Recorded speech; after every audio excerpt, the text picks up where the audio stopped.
Hey folks, John Cantera here, the Double Broker Bounty Hunter, and welcome to part 8 of our fraud prevention series, Dispatch Services. Now, we've talked a lot about double brokering over the first 7 parts, particularly what constitutes double brokering, the different forms that exist out there, how to defend yourself from that, regardless of what kind of position you're in, whether you're a broker, a carrier, a shipper, or a dispatcher. Let's start talking about now some of the different points in the transportation industry where fraud does take place. And yeah, I'm going to throw dispatch services in there. And dispatch services themselves, uh, if they are done right, they can be very effective. They're an exceptionally effective tool for a small carrier, 1 or 2 trucks, who the owner is busy driving and not running the business. So having an experienced dispatcher to manage the business on their behalf is actually a very good value add to those carriers. But a large carrier is going to hire in-house dispatchers and not operate using dispatch services. So in this part, we're going to be talking about what makes a good dispatch service. We're going to be talking about some of the regulations FMCSA has put into place about dispatch services. We're going to talk about the different kinds of fraud that dispatch services can perpetrate, either knowingly or inadvertently. But there is opportunities for fraud out there among dispatch services. And we will talk about how both carriers and brokers can defend themselves from potential fraud with dispatch services. And now it's not to say that dispatch services shouldn't exist. Even FMCSA recognizes that dispatch services have as much of a place in the industry as brokers do. It's just that dispatch services don't have an authority to operate under.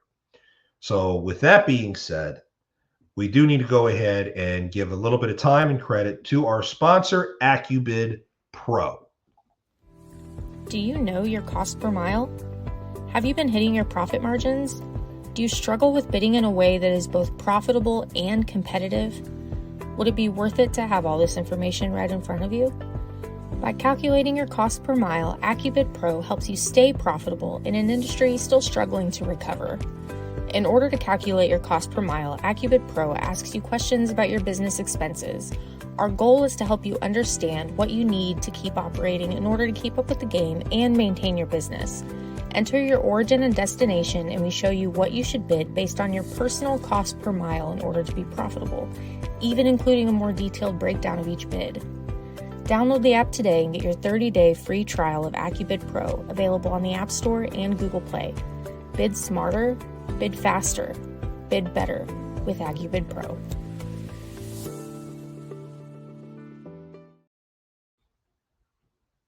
So let's go ahead and get into the discussion here about dispatch services, the good, the bad, and the ugly. And yes, I know I'm ugly, so count me in. So a dispatch service is basically a paid contractor who sources loads on behalf of carriers. That's the basic concept, and that's all well and good. And they can be defined as either bona fide agents or as brokers, depending on the scope in which that dispatch service operates. Clearly, if you're going to be a dispatch service and you operate as a broker, you have to have a broker authority. In which case, why be a dispatch service at all? Just be a broker. But that's neither here nor there. I digress. You are hired by carriers to book loads and maintain back office functions. Because remember, the kinds of carriers who hire dispatch services are the carriers whose owners are busy driving and don't have all the time in the world to take care of the business. So, yeah, you deal a lot with the back office functions. It's nice to know that your dispatcher has the ability to manage the business while you're busy out there driving. They do largely operate in an unregulated manner. The only type of regulation that currently exists is the delineation between dispatch services who require a broker authority and who don't require a broker authority. And we will get into those in a moment. But we do serve as the public face of our employer or employers, plural. Yes, dispatch services can manage multiple carriers legally as they operate. Now, there are ways to do that, and we'll talk more about it when we get to that point as we talk about the different rules between dispatchers and brokers and needing an authority. And as I said before, we are definitely something we as dispatchers are recognized as an important vital part of the transportation industry, pretty much at the same level as brokers are. So let's face it, when it comes to moving freight, you have to have a shipper and you have to have a carrier. You do not have to have a broker and you do not have to have a dispatcher. So sorry if I offend you there, brokers, but that's the only reason why I say it.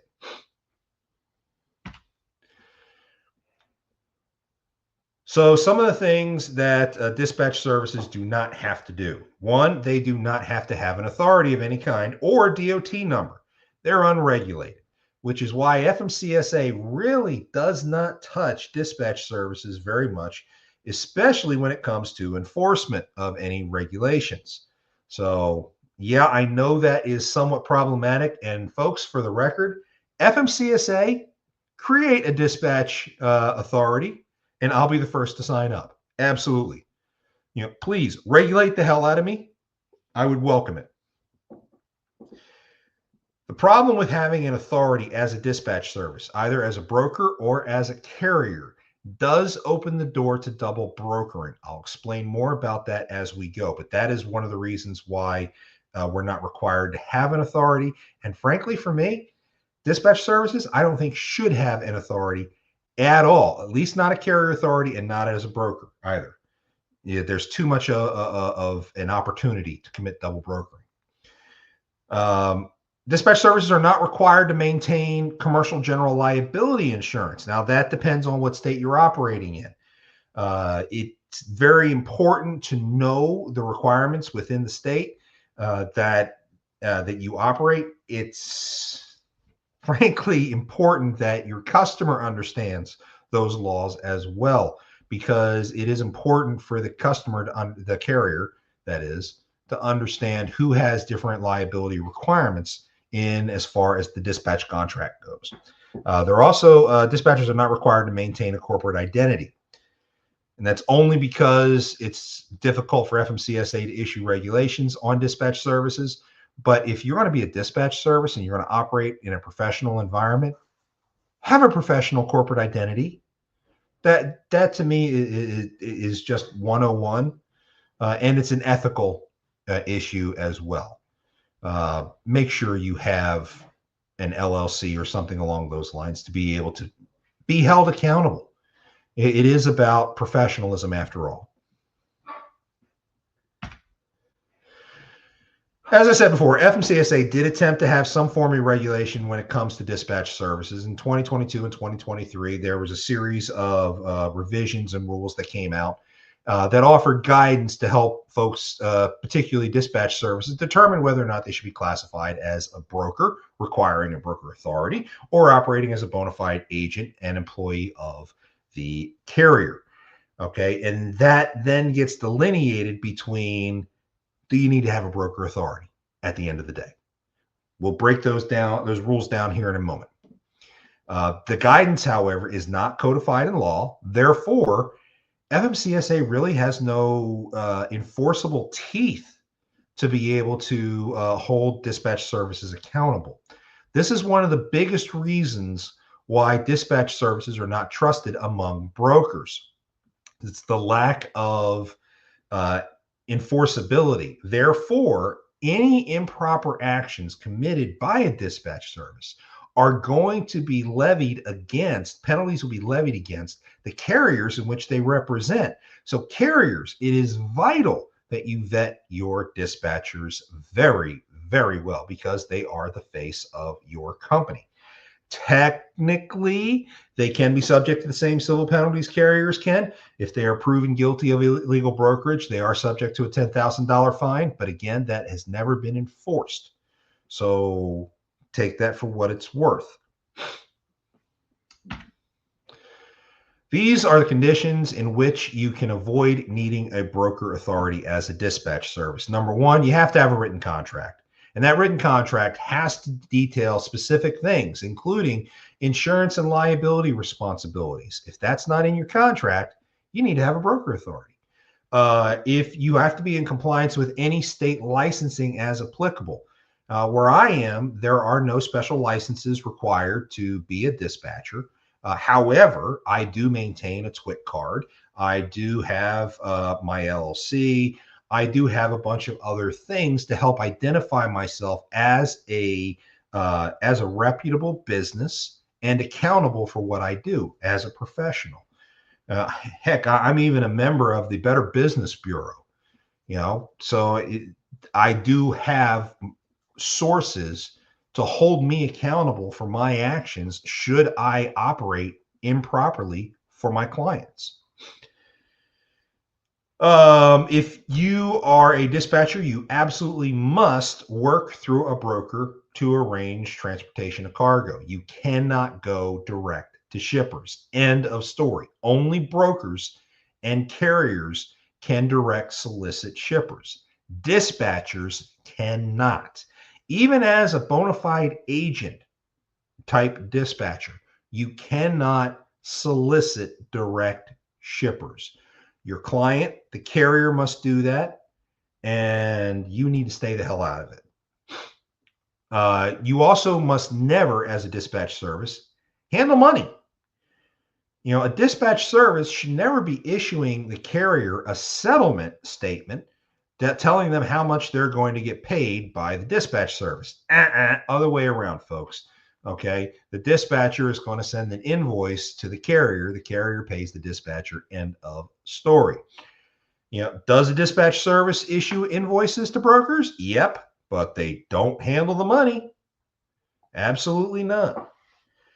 Dispatch service must be a 1099 recipient, or they must be a W-2 employee. And that gets specified in the contract. And in most cases, we're 1099s. At least I'm a 1099 with all the carriers that I represent. A dispatch service must disclose the fact that they are a dispatch service operating under agreement with a specific carrier. In fact, in the signature block of all my emails, there is a red disclaimer that specifically states that I am a dispatch service and that I am operating under limited power of attorney to book loads on behalf of the carrier that I'm representing at that time. I only represent one carrier at a time because that's the only way you can do it. You cannot arrange cargo to be carried by a different carrier. Now, we've all been in the situation where we've had a carrier break down, and it just so happens that you have a second carrier in your back pocket who's 100 miles away who could get that load and continue that load. Well, you could be sneaky, bring that carrier in, make some kind of arrangement between the two carriers, and then have that second carrier haul that the rest of the way and not say anything to the broker. And the broker doesn't have to worry about it. We don't want them to worry. We don't want them to be concerned. Wrong. That's illegal brokerage, folks. You can't do that. If you are in that situation, what you're supposed to do is you're supposed to call the broker, say, hey, Mr. Broker, carrier broke down. This is where we're currently at. Now, I actually have another carrier located about 100 miles away who can repower this load for us. This is their MC number. Are they good for you to use? And that's assuming the broker gives you the option of you trying to help find somebody to repower the load. But there absolutely must be a transfer of the load utilizing a rate confirmation going to the new carrier. You can help arrange all that, but you can't just do it without the broker's knowledge. That's bad. That's illegal brokerage. And you can also avoid using broker authority if you are appointed by the carrier as an agent. And that's really what your contract should do. Your contract should have either a limited power of attorney or a letter of appointment in there, specifically stating by the carrier that the dispatcher is authorized to book loads on the carrier's behalf and speak on the carrier's behalf for all matters with a broker. Done. Game over. It's not hard to stay within these rules so that you do not require a broker authority. But if you break these, you're going to be guilty of illegal brokerage. And frankly, if you have to have a broker authority, why not just be a broker? Just saying. So these are the situations when you are required to have a broker authority as a dispatch service. If you negotiate directly with shippers for freight, got to have a broker authority. If you accept payment from a factoring or from a broker, yeah, you got to have a broker authority. And even then, you're probably guilty of double brokering at that point. You see the pattern that's going here? Dispatch service providing services to a carrier without a written contract. You can't do that. You have to have a broker authority to try to give a carrier any kind of freight. Dispatch service accepts shipment without having a truck or a carrier, and then attempts to source that truck or carrier. Again, you're double brokering here, guys. At the very least, you're co-brokering. You might as well just be a broker. If the dispatch service is engaged in allocation of cargo between multiple carriers. Now, this is a sticking point for most brokers that are out there. To most brokers, that means a dispatch service can only represent one carrier. Period. End of story. That's not true. What there has to be is a mechanism in place that prevents the dispatch service from being able to choose between two carriers for the same cargo. The most effective way that a dispatch service can do this is in their contract, they specify a sequence of who gets booked a load under specific circumstances. In which case, if I have, let's say, two 48-foot flatbeds within 100 miles of each other in the same basic geographical area, therefore, they could go after the same load at the same time. Well, if I have nothing in my contract that delineates how to deal with that situation, then I could be allocating cargo between the two carriers. No, we don't do that. Instead, our contract is specifically written so that whichever carrier is in the area first, they are the ones that get the freight first. We don't even start looking for cargo for the second carrier unless that first carrier is already committed and on a cargo. End of story. That prevents any chance of allocation, of willful allocation between two carriers. Okay, there's a process in place. That is how a dispatch service can legally and effectively represent multiple carriers, even if there are two carriers that are operating in the same market at that time. That's the only way they can do it. There might be others, but that's been the way that FMCSA has tried to explain how this works. And this is spelled out in my contracts. If the dispatch service is a named party in a shipping contract, boy, isn't that a big no-no. Okay, you need to have a broker authority for that, in which case, be a broker. Or if the dispatch service is soliciting to the open market to find carriers to move cargo. Again, that's basically posting loads on a load board. You might as well be a broker. If you're doing any of these things as the dispatch service, odds are you are committing illegal brokerage in one form or another, whether you've got a broker authority or not. So be very careful about how you operate if you have any kind of authority and you are a dispatch service. Frankly, if you're a carrier authority in a dispatch service, there are problems too. And that's what we're getting into here, because that is a huge propensity to commit illegal brokerage. And illegal brokerage is any action by which by regulation which requires a broker authority. Pretty damn simple. If you need to have a broker authority and you're doing something, it's illegal brokerage right then and there. Utilizing one carrier to authority to then book a load to give to other carriers, again, illegal brokerage. And we have seen this many times under our double broker bounty hunter program. We have seen dispatchers who have carrier authorities, and they may have well-aged carrier authorities, say 2, 3, 4 years old. And they sit there and they'll go to a young carrier authority that they dispatch for that may be 3 or 4 months old. And they'll sit there and say, hey, look, carrier, I've got a better authority than you do. I've got a more mature authority. So I'm going to book this load myself, and then I'm going to give it to you. And then I'll pay you for it later, and I'll give you a settlement and pay you for it later. That way you can actually get paid for doing the load, even though you can't work with that broker right now because you're too young. Wrong answer. That is double brokering all day long. Very, very illegal. You cannot do that. Okay. If they're a young authority, they're a young authority. They need to grow up. Don't sit there and say, I'm going to do you a favor, because they're not doing you a favor, carrier. They're implicating you in a crime. Okay. So please keep that in mind. The same goes in an owner operator relationship. Okay. If you have an aged authority and you have an owner operator who works with you, and that owner operator has their own authority, to book it on your authority as to then give it to an owner operator and say, go ahead and run this under your own authority. Boom, that's double brokering. Illegal as hell. Don't do it. But these are the kinds of things we see bad dispatch services doing a lot, and they are getting carriers in trouble. So carriers, know when you are at risk, and we'll talk about those risk factors here in a moment.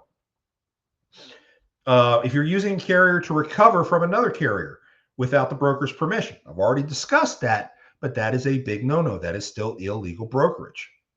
And if a dispatch service is guilty of illegal brokerage, you can be subject to a $10,000 fine per occurrence.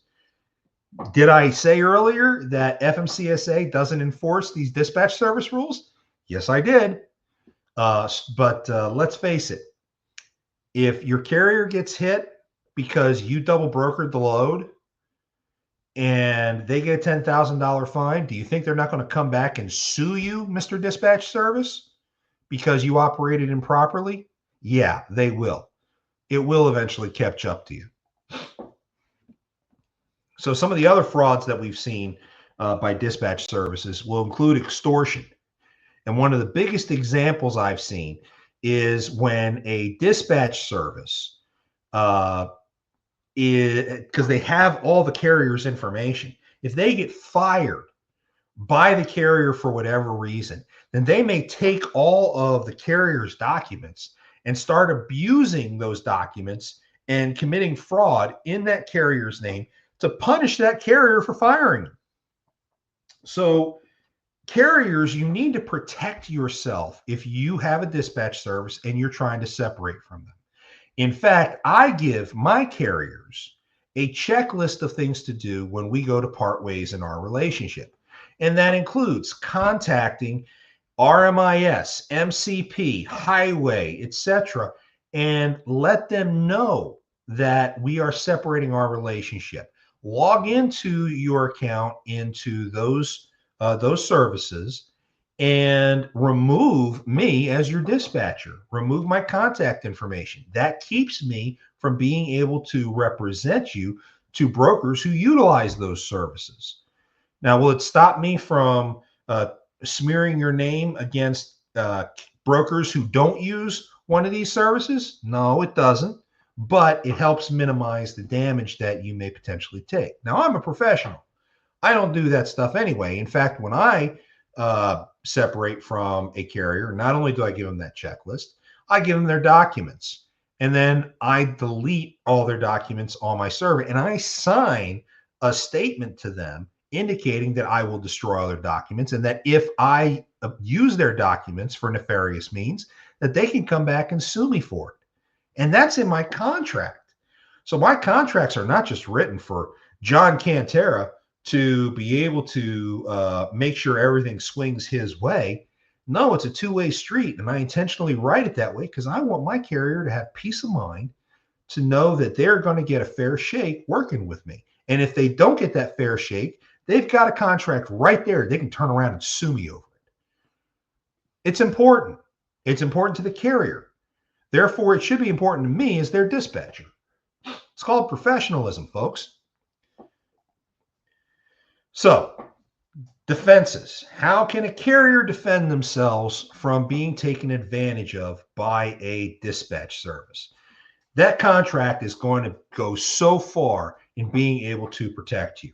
Okay, so we're talking about legal protection here. Okay, review the contract. Does it talk about insurance and liability? Does it talk about how payment terms are dealt with? Does it talk about the scope of services provided? You know, I offer a service where I do invoicing for all my clients to their factoring companies or direct to brokers or whatever. They don't have to do it, but I offer it, and those who accept that, well, there's a procedure for that because I'm not allowed to handle money, but I do the back office work.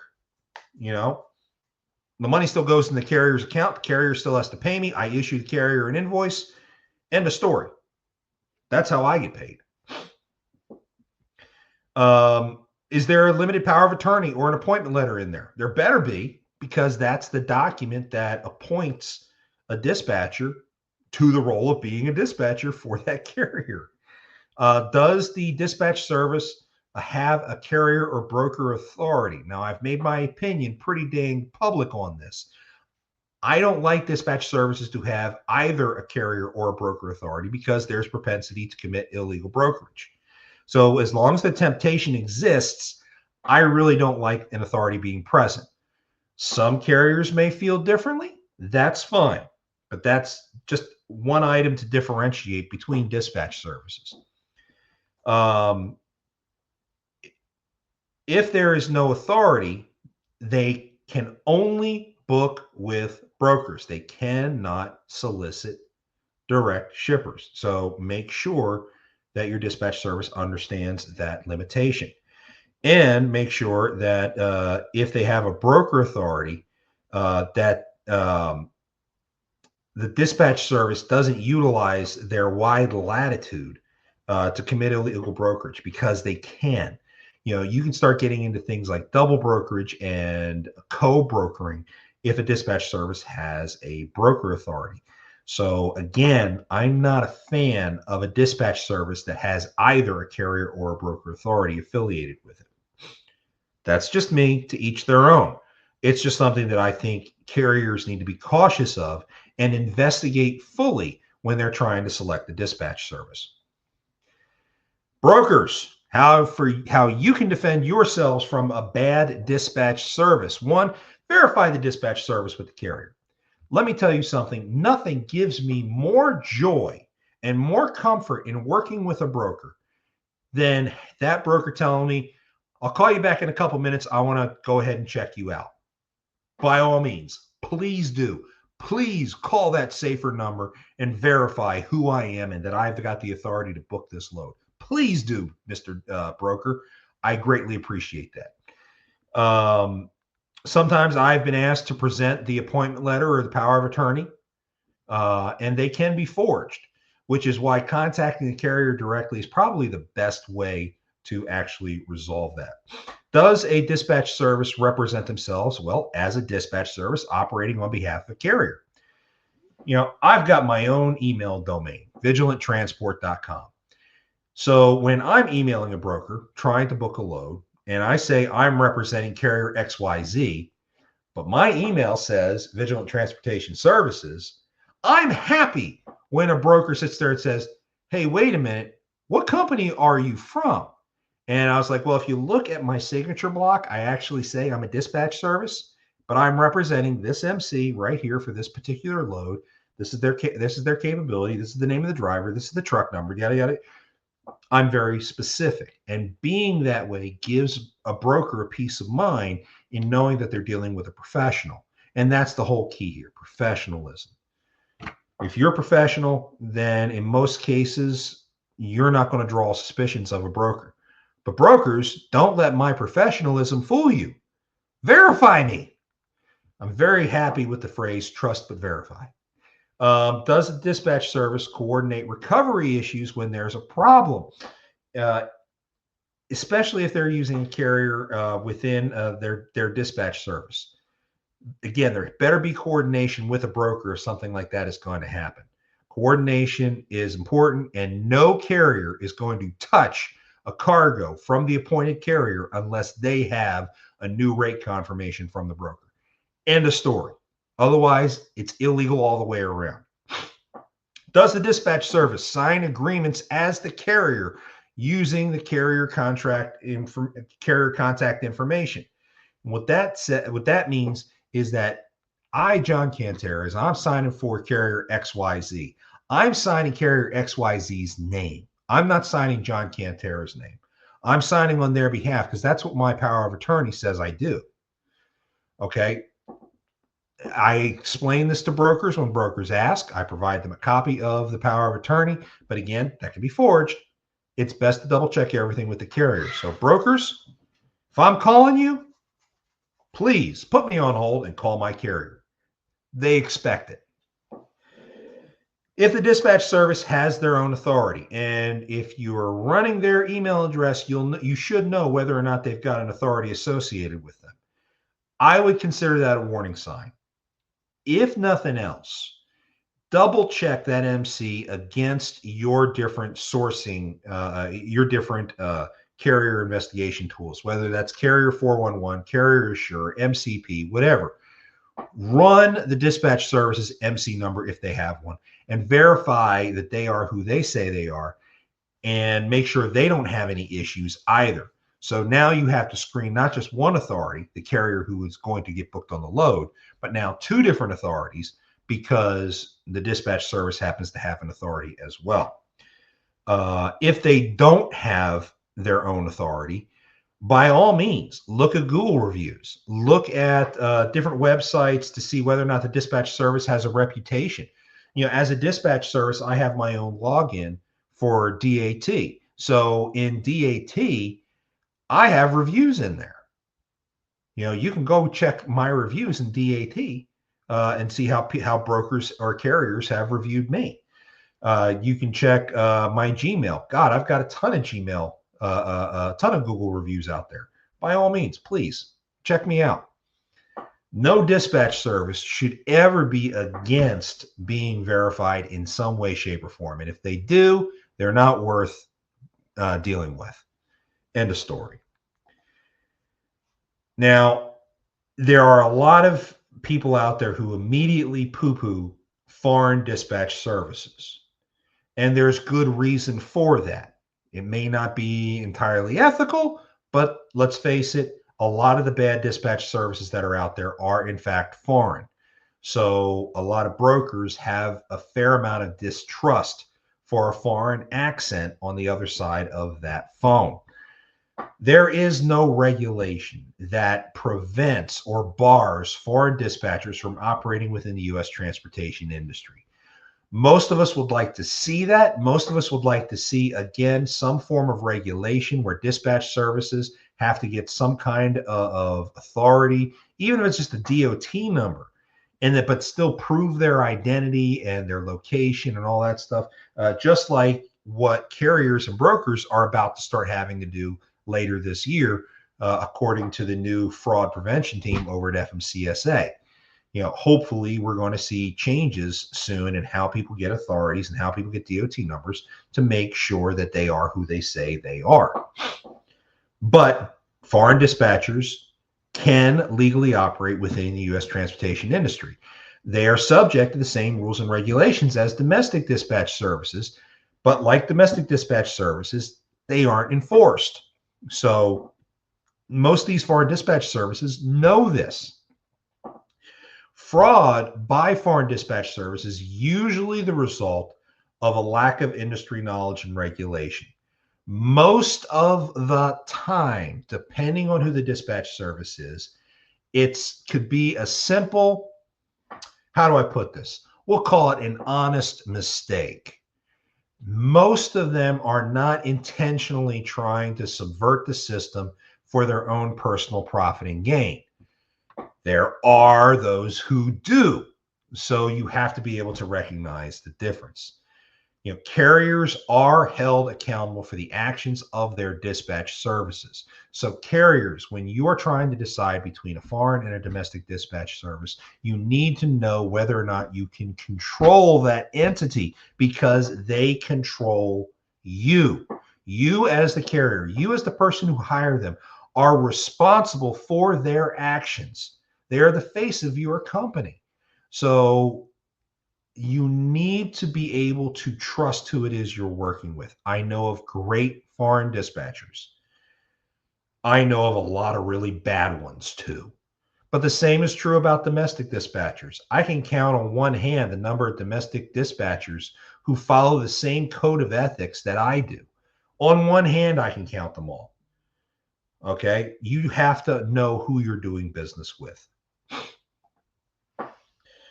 Some warning signs of possible fraudulent dispatch services. One, they lack an understanding of industry terminology. If they don't understand what certain things mean, certain jargon in this industry means, then they're probably fraudulent in one way or another. If they lack geographical knowledge, and I'm not saying you don't know all the individual little suburbs, neighborhoods around Chicago. What I'm trying to say is don't think that the drive from Boston to Chicago is only 2 hours. And trust me, I had a broker who thought that once. It's how I was able to catch him double brokering. That they had no freaking idea. But that's neither here nor there. If the dispatch service fails to present unaltered rate confirmations to a carrier or their drivers, we'll just say the carrier at this point, because depending on the carrier, they may not allow their drivers to see the full rate confirmation. But that's little idiosyncrasies among carriers. But if the dispatch service can't present a true copy of the rate confirmation to a carrier, you probably have a problem. If they're presenting outdated company documents for setup, that's a flag. Now, don't get me wrong. I've had clients where their insurance expired. They went and they updated their policy, but I didn't get a new COI immediately after. So I may have presented a COI that was outdated by a day or two when I was asked for a general COI for the carrier. In which case, oh, okay, I'm sorry. I go back, go to the insurance company, get a new COI. Everything's good. But if they give bad documents, if they're outdated by a lot, you've got a problem. If they're outdated by a day or two, it could be an oversight. Because let's face it, we're human. At least I know I am. If they're unable to produce a photo of the equipment, that's a problem. Most of my clients, and I will not say all, but most of my clients, I have pictures of their equipment, VIN numbers, et cetera, et cetera. And that's been built over time. So whenever it's asked of me by a broker to provide that information, that's when I get it from the driver. And then I file it away in the carrier's file. Yeah, perhaps I can get that early on, but I also know that some of my carriers rent or they lease, in which case they turn a truck in, they get another truck out, then I start the process all over again. I pretty much have them do the pictures when requested, but you need to be able to present it within a reasonable time frame when it's requested. If you're unable to identify driver information, that is a huge red flag, guys. Okay, I have a list on a spreadsheet of all the drivers, their phone numbers, and the under the carrier they're associated with. So all I do is I literally cut and paste it into the email. I mean, it's that easy. And you need to know who your drivers are. I would be very suspicious of a dispatch service that advertises in sales pamphlets that they have high-paying loads. No dispatch service has loads. Dispatch services have capacity. Brokers have freight. Any dispatch service that sits there and advertises on Facebook, LinkedIn, whatever, saying high-paying loads, my very first comment underneath that is, what's your broker authority? Right away. Bad sign. If they advertise a range of guaranteed revenue, especially if that range is above market rates. I've seen these foreign dispatch services sit there and look for box truck carriers saying they can make $6,000 to $8,000 a week. I can tell you, because I dispatch box trucks, there very, very, very rarely does a box truck ever break $6,000 in revenue in a week. And we're talking gross. Okay. I mean, it just doesn't happen. So if they're promising unrealistic expectations in revenue, they're promising high paying loads, they're promising that is a dispatch service you want to stay away from because they're only after your information. And that's only so they can go ahead and use your name to commit fraud, or they can use your name to steal cargo, or they can do whatever. Stay away from those kinds of dispatch services. Folks, we are here to help. The Double Broker Bounty Hunter is always available to assist people when they have problems. If you need help trying to determine whether or not you've got a good dispatch service, you need somebody to look at the contract and make sure it's sufficient, that you as a carrier are protected, you can call me, reach out to me, email me, jcantera@vigilanttransport.com. There's my website, there's my phone number. Please ask, because there's nothing wrong with asking questions in this industry. We don't know everything. And if you're expected to know everything, then the person you're talking to is an idiot, because you just don't. I don't know everything. But if you ask me a question and I don't have an answer for you, I'm going to look it up and I'm going to figure it out and I'll get you an answer, because that's what a responsible business person does. If you need help, I'm here to help. You need me to look at a contract, I'll look at a contract. You think you got a dispatch service that's dragging your name through the mud? We have ways to help. Just reach out. Folks, that's it for part 8. Part 9 will be coming next week. Part 9 is going to deal with, I don't even remember what part 9 is. I've read all these things and I don't remember what the sequence is all the time.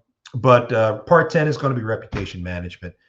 Part 9 is owner operators and carriers and how that relationship can turn into a fraudulent one real fast.